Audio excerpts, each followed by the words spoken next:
Why are you saying 67? Stop commenting 67. It's 2026 and 2027. Stop saying that.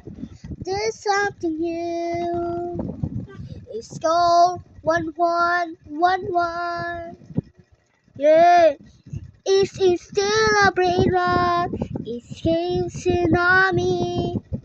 Bakit ka pa nag-iiglesia? Ngayon na January,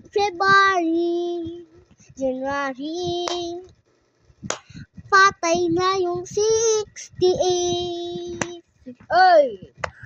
Bukas na patay na yung 67. Huwag ka na mag-67. O gusto mo, ikaw na rin mamamatay.